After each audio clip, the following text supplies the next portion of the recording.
أعوذ بالله من الشيطان الرجيم. بسم الله الرحمن الرحيم.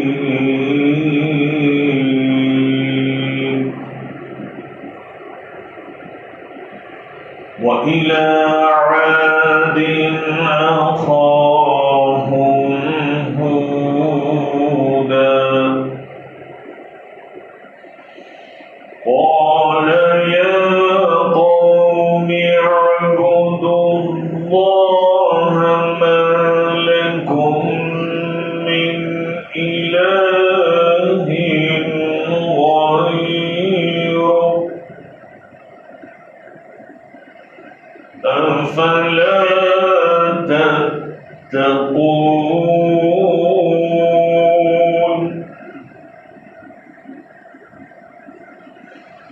قال الملأ الذين كفروا من قومه إنا لنراك في سفاهة وإنا لنظنك من الكاذبين.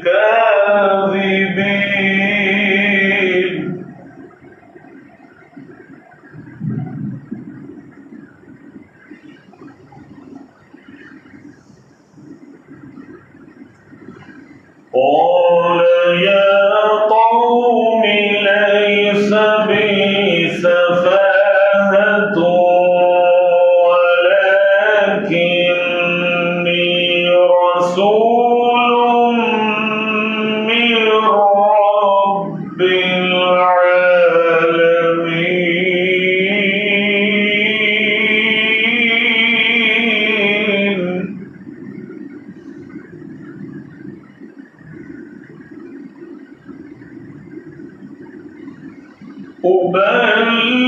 أبلغكم رسالات ربي وأنا لكم ناصح أمين.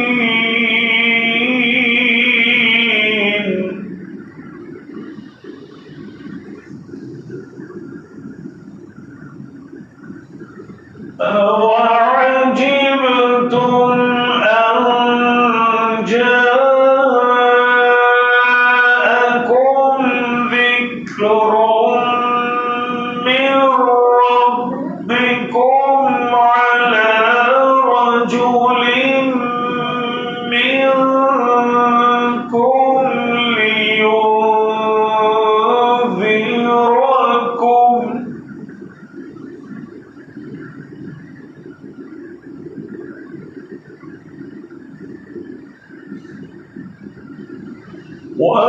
واذكروا إذ جعلكم خلفاء من بعد قوم نوح وزادكم في الخلق بسطة.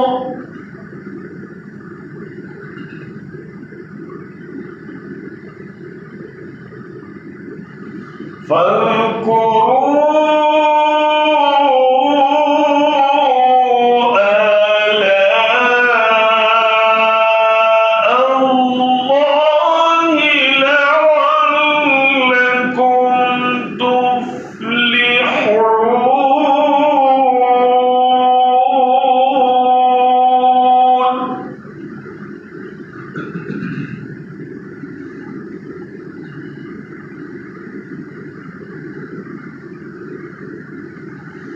قالوا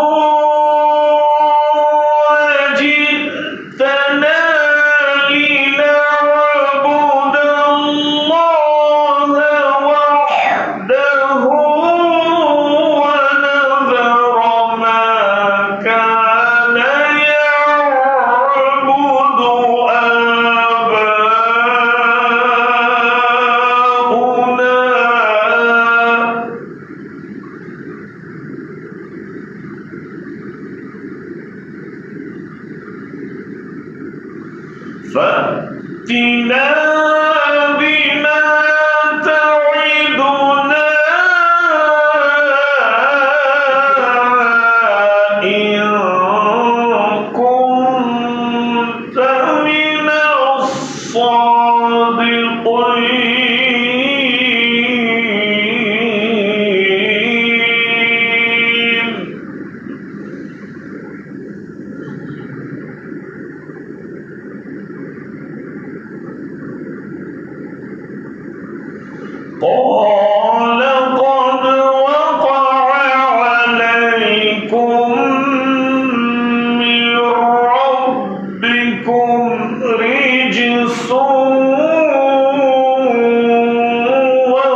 أتجادلونني في أسماء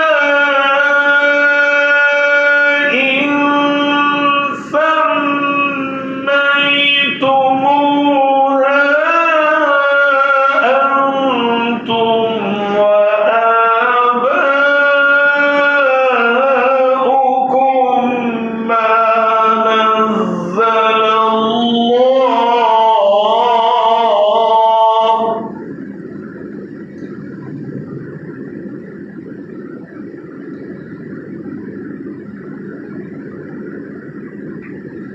ما نزل الله بها من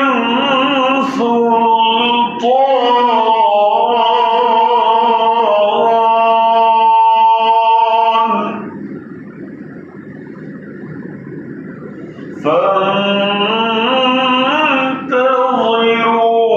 فانتظروا إني معكم من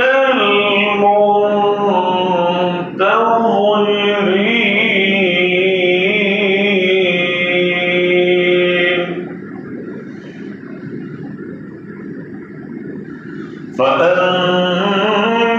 فأنجيناه والذين معه برحمة منا وقطعنا دابر الذين كذبوا بآياتنا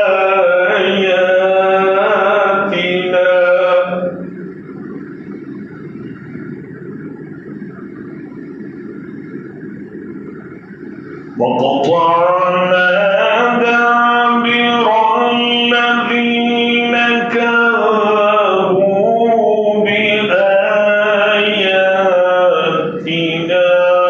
وما كانوا مؤمنين صدق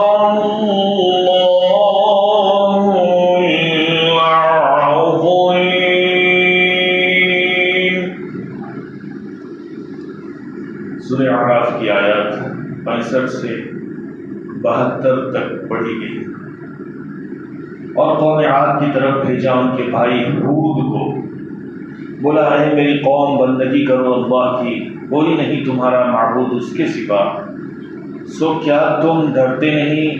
بولے سردار جو کافر تھے اس کی قوم میں، ہم تو دیکھتے ہیں تجھ کو عقل نہیں اور ہم تجھ کو جھوٹا گمان کرتے ہیں۔